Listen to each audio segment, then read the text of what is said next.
I've just gotten home.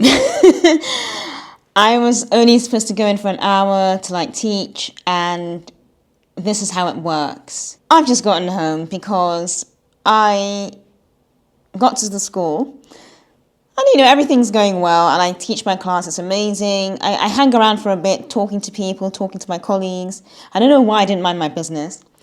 And then one of the it's called a DOS, Director of Studies, is going past, and they're like, oh, we've had a last minute cancellation of teachers very ill, can't come in, can you help us out? And I'm like, what? So I ended up staying a few more hours, and I've just gotten home now. But they were quite desperate because what they don't like doing is cancelling school lessons. It's very unprofessional to cancel them at the last minute. So they said, could you please help? And I couldn't say no. But this is what happens when you don't mind your business. Because really, I should have stayed home today, and I could have taught the class I taught from home because it was an online class. But I felt like going in for a bit anyway. So I've just come home now. I'm too tired to do anything else. So I'm hoping I'm going to have a skating day tomorrow, but I have to get an early night then. But oh my god, yeah. That is a bat. I'll see you later. Okay, let's talk about being a loner, being an introvert, being lonely, whatever you want to call it, whatever your definition of it is. I mean, being alone doesn't mean lonely. People still make that mistake. Being alone doesn't mean being lonely. I spend most of my time by myself, and I like it. I love it. I like the silence. I like that no one's asking me to do anything, to be anything. No one's disturbing me with any strange theories they might have. And especially in a world where people are becoming more competitive about getting attention or going viral, or just getting as much attention as they want or they need. I prefer I prefer silence. I love silence. And that's one of the reasons why I picked this flat that I'm in now. And sometimes I find it weird being the quiet person in a world where everyone's becoming increasingly extroverted, saying whatever comes to their mind without so much as forethought or advanced thinking. Everyone's going out, they're filming, they're doing pranking people. And I have this little vlog that I do, and I like to just stay in. I like writing, reading, walking my dogs, hanging out with very close people in my life, that sort of thing. People always ask me, why don't you go out more? You should socialize more. You're a young woman, you're beautiful, you're this, you're that. You should go out, get married, do this, do that, have a boyfriend. I don't date often. I don't do much of anything often. I read a lot. I like my crime mysteries. I like my dogs, horses, books. Very, very close friends. I just don't hang around with anyone. And when people say to me, you should socialize more, go out more, my question is why? Why do we always have to go out and put ourselves in difficult situations and potentially meet people who are not good for us in any way, and then put ourselves in even increasingly more hazardous and uncomfortable situations where we might meet people who mean us harm? I like my own company, and I like the company that I've selected to keep around me when I'm not alone. And that's perfect for me. Being alone a lot of the time doesn't mean I hate people, doesn't mean I'm unfriendly. I'm very intentional about the people I hang around with, extremely. I don't do small talk at all. If we're in a lift together, I'm just going to leave you alone. I don't feel like saying hello. I don't feel like saying goodbye. I mean, if you are in respiratory distress, I will help you. But other than that, I don't feel the need to talk unnecessarily. I find it very, very draining. I don't like crowds. I used to go to festivals a few years ago. Now I've just stopped doing that. I don't like crowds. I don't like concerts. I don't like huge crowds of people. I like my personal space. I don't like people standing too close to me. And yeah, people find that very, very strange. People like the crowds, the loud music, going out. I love going to clubs once in a while, but once again, it's about intentional connections with people I want to be around at that time. There's this idea that you have to be around people all the time to be alright. I don't believe in that. I have met people personally who cannot be alone. They can't live alone. They can't be without a relationship for a few weeks or a few months. They need to constantly be in something. And I find that, to me, that is a sign of something wrong. Okay? Being alone doesn't mean something is wrong in your life, or your parents have screwed you over, or, you're struggling.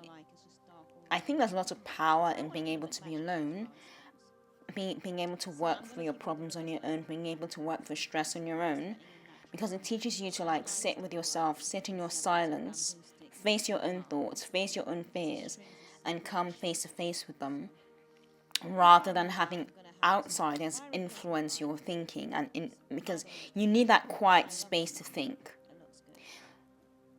And in my opinion, when you're not afraid of being alone, you stop settling for bad friendships, fake friendships, really shallow connections, noise, chaos. You just stop settling for all that, and you're just happy to be by yourself if you're not going to be around people whose opinions, thoughts you value.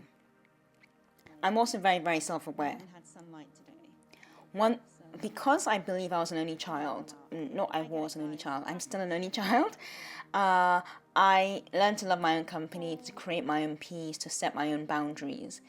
And I also learned to stop apologizing for not being who people expect me to be. So if I'm not the life of the party, if I'm not, if I don't fit a certain stereotype, I don't apologize for it. That's your problem.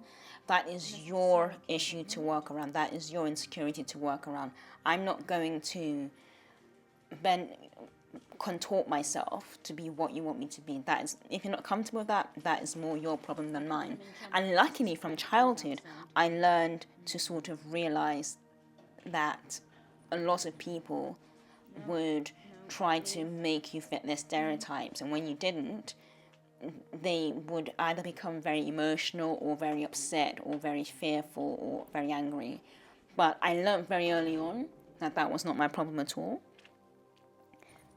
So I just want to say, if you're like me, if you're introverted, I can be quiet and I can be loud, which is interesting, but I'm more very quiet with people I don't know.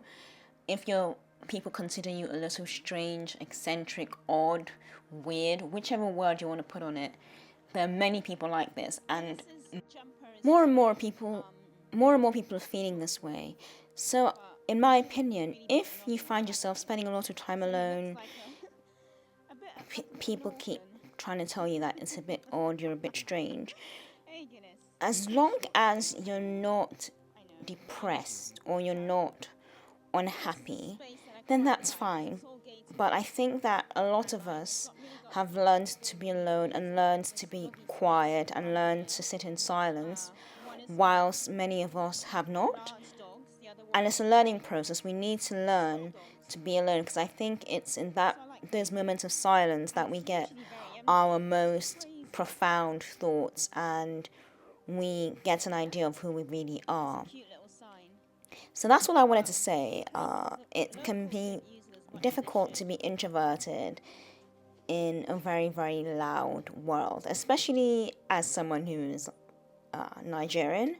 It's even worse, because you're expected to be very outgoing, extremely friendly, extremely everything. And in some cultures, it's a lot harder as well. But once again, as long as you're not depressed and you're not hiding away from the world, you're not sad, then that's good. So remember to protect your peace. This is what Raffles really wants, eh, Raffles? Eh? Woo! Couldn't be me. Could not be me. Yeah, it's so muddy here. I think that's why people are avoiding it. Because all the snow has melted. Raffles! It's going to be pitch black in approximately 10 minutes, I think. Okay, Raffles, are you feeling sexy? Are you feeling sexy? I'm going to kick it. Yeah? Woo!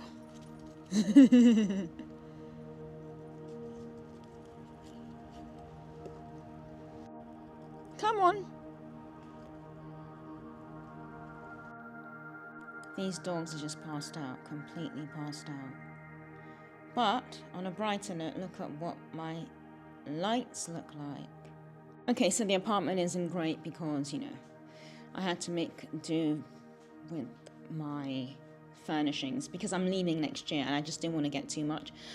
But the lights look, I haven't quite finished over there in my little writing nook, but the lights look amazing. Amazing. Because I don't want it too light, I just want it cozy and darkish. And I've also got some lights around the bookshelf, but this flat is weird because there isn't a proper power outlet or like socket, you know. I love it. I love it. I love it. So yeah, this is what it's gonna be like for winter. Oh, it's gonna be really, really interesting. But I'm not like, I don't use that light up there. I don't use that light up there because it's just hideous and it's just brutal to my eyes. So I'm just gonna stick with this for winter and I'm loving it. I'm loving it. It appeals to my sense of creativity and just like my, you know, just what I like. I don't mind bright lighting, but I think the overhead lights I have in my flat are just awful. No one would ever look good beneath them. Oh, I'm so bad with opening these.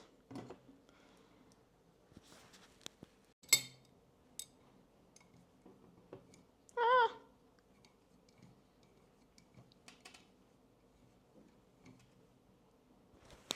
Come on then.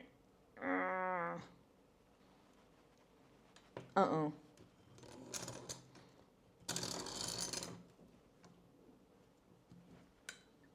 What sort of a useless... Oh, God. So obvious I know nothing about wine.